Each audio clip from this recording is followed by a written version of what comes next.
I am doomed to live in this altered world forever. An alien. The only one who knows how things are supposed to be.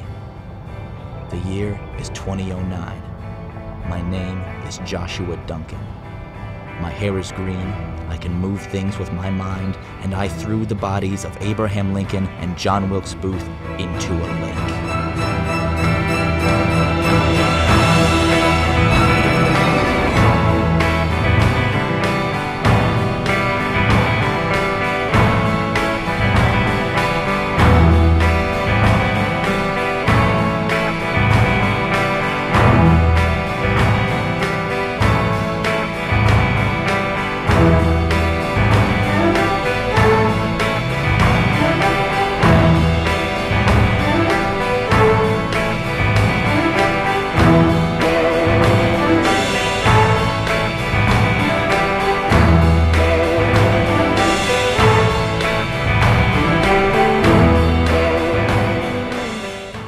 Okay, next up we have a mockumentary by a bunch of MCAD students in Minneapolis. It's the story about the plight of bubbles.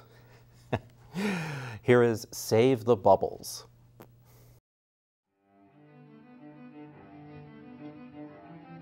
They are seen in cities and in farmlands, shining in delicate circlets on the surfaces of parking lots, or darkening the color of dirt roads as they are absorbed into the soil. What are these mysterious wet spots? What could be the cause of this puzzling phenomenon that has slowly crept across the upper regions of the Midwestern United States? Recent investigation into the matter by teams of environmental scientists has revealed the truth. These wet patches are actually a soapy residue left behind by recently deceased bubbles. Realization of this tragic and quickly worsening problem has prompted extensive research into the life of the common soap bubble and the human role and the very real possibility that in just a few short years, bubbles may become entirely extinct. It is now the task of ordinary citizens to undo what damage has been done and save the bubbles. Historically, bubbles have experienced much persecution at the hands of humans.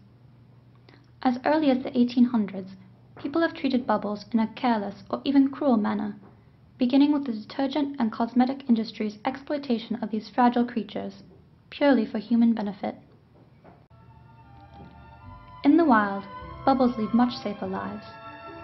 The depths of untouched woodlands are their natural habitat. Here the dangers of human interference are not as threatening, and the rich ecosystem provides them with all the resources necessary to their survival. Bubbles occasionally rest on the leaves of deciduous trees. The oxygen that they absorb during these brief rests sustains them, allowing them to remain airborne for days at a time. Flocks or families of bubbles usually travel in groups. They reproduce in large numbers. Their biotic potential, or the maximum reproductive ability under optimal environmental conditions, is very high in order to account for the large number of bubbles that die in the wild from predation and natural disasters. As the bubbles join together, they share fluids and other information. Now, these liquids act as a catalyst which help things move along and form a new bubble. So after a matter of a few seconds, the original parent bubbles split apart and then have a third bubble just come out. In spite of the rapid reproductive cycles, bubbles are beginning to die out at a dangerous rate. Deforestation both limits their living space and impairs their access to the oxygen they need to thrive. As forested areas diminish, bubbles must travel further and further distances in order to survive.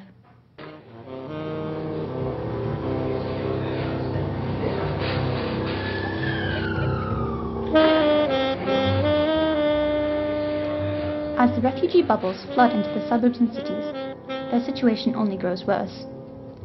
Here they are in constant danger, as they could potentially pop from even the lightest human touch.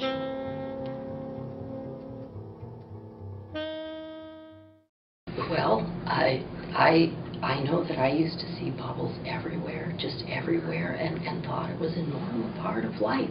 I didn't know there would ever be a time when you had to look for them and think of them as rare.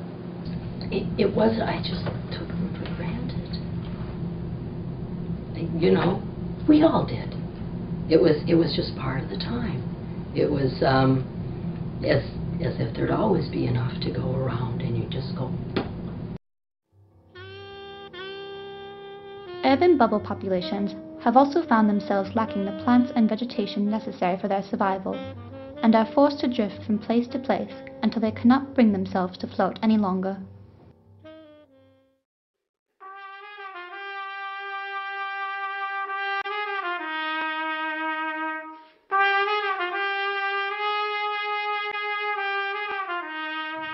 With time, even the bubbles that are able to survive this risky lifestyle are affected by the city's pollution.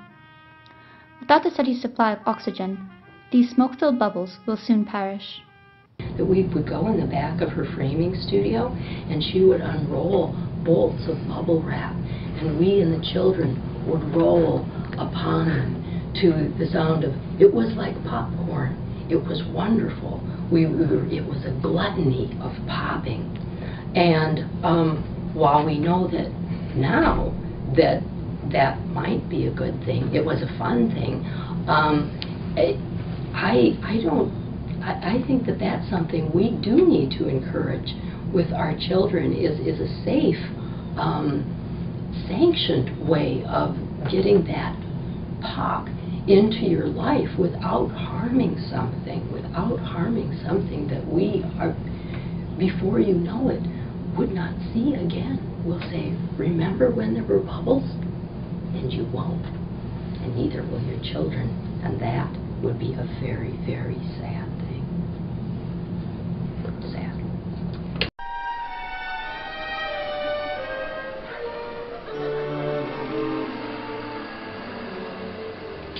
Although many think of laughter and peace when it comes to bubbles, their dwindling population is no laughing matter.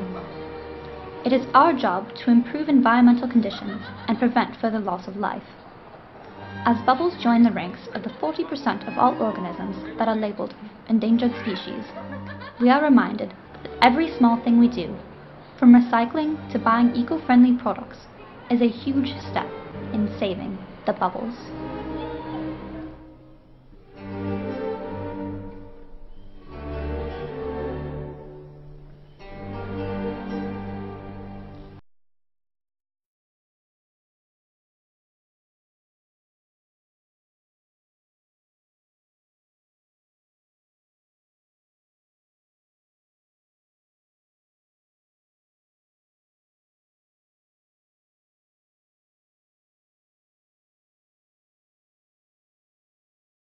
Okay, next up we have a short called Unrequited. I stumbled across this by accident because the director has the same last name as I do. His name is Aaron Levesque. As far as I know, there's no relation.